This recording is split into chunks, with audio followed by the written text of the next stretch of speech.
Welcome back. तो आज मैं फिर से हाजिर हो चुकी हूँ एक न्यू रेसिपी के साथ। आज हम बनाने जा रहे हैं पोटैटो बॉल पॉप्स बनाने जा रहे हैं। और इसके लिए हमें चाहिए ये हमने लिए हैं इधर 4 उबले हुए आलू। इसे मैंने पहले ही उबाल लिया था। अब हम इसे मैश करेंगे। ये हम थोड़ा सा मैश किया है, थोड़ा सा बाद में करेंगे। इसके बाद डालेंगे हम इसमें ये अपनी अनियन। ये हमारे पास हरी मिर्च है, हमने 2-3 हरी मिर्च ली हैं क्योंकि मुझे हरी मिर्च बिल्कुल नहीं पसंद। और इसमें अब हम कुछ इधर आते हैं। ये है मेरे पास 2 टेबल स्पून मैदा, ये है कॉर्नफ्लोर, और ये है चाट मसाला, ये है गरम मसाला, और ये है नमक, और ये है लाल मिर्च का पाउडर। बिस्मिल्लाहिर्रहमानिर्रहीम। ये देखें सब कुछ मैंने इसमें ऐड कर दिया अच्छी तरह। अब हम इसे मिक्स करेंगे। ये हमने मसाले डाल दिए हैं सारे और अब हम करने लगे हैं मिक्स। बिस्मिल्लाहिर्रहमानिर्रहीम।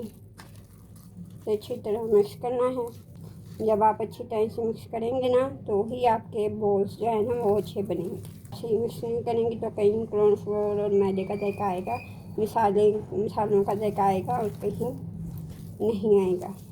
जी जनाब, तो ये मिक्स हो चुका है, आप देख सकते हैं। और अब हमने दूसरी तरफ लिया है पानी।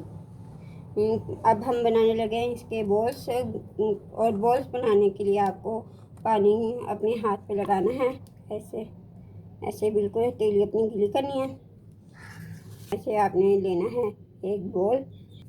आपने एक ही साइज़ के बॉल बनाने हैं। ये देखें, ये आप चाहें तो इससे छोटे छोटे भी बना सकते हैं, पर मैं बड़े बड़े इसलिए बना रही हूँ ताकि ना बड़े होते हैं ना वो अच्छे लगते हैं छोटों के। तो ये बॉल्स होते हैं ना पोटैटो बॉल्स, ये बड़े ही अच्छे लगते हैं, छोटे बिल्कुल भी नहीं अच्छे लगते, इसलिए मैं बड़े बड़े बना रही हूँ। ये देखें, आप चाहें तो अपनी वजह से बना सकते हैं छोटे या बड़े। पर ये जो बॉल्स होते हैं ना, बॉल तो आपको पता ही है, फिर बड़ा ही अच्छा लगता है, छोटा तो बिल्कुल भी नहीं अच्छा लगता।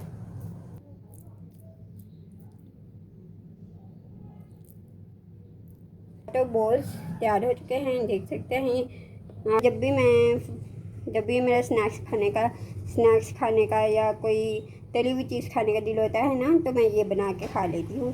तो जनाब, तो इधर हो चुके हैं हमारे रोल तैयार। इधर ही से हमने लिए हैं ब्रेड क्रम्स, जिसकी वजह से हमारे जो पोटैटो बॉल्स हैं उसका जायका आपको अच्छा आएगा। और ये ब्रेड क्रम्स लगाएंगे इससे अपने बॉल को अच्छी तरह आपने इसे ऐसे ही लगाना है।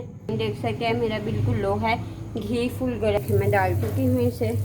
इसमें अच्छी तरह किया, आप देख सकते हैं ऐसे ही आपने तलना है। देखें बिल्कुल लो फ्लेम पे आपने बिल्कुल इसे अच्छी तरह पकाना है। आपने इसे तकरीबन 3-4 मिनट ऐसे ही रहने देने ताकि ये अच्छी तरह ब्राउन हो जाए नीचे से। फिर आपने इसे चेंज कर। ये देखें हमने 2 पलटा के देखें, आप देख सकते हैं कितना अच्छा ब्राउनिश सा कलर आया इसका। ये एक तरफ से पक चुके हैं, बाकी अभी पक रहे। साथ में आपसे अलविदा लेना चाहूँगी। मुझे दुआ में ज़रूर याद रखें। मेरे चैनल को लाइक शेयर सब्सक्राइब ज़रूर करें। इसी के साथ अल्लाह हाफिज़।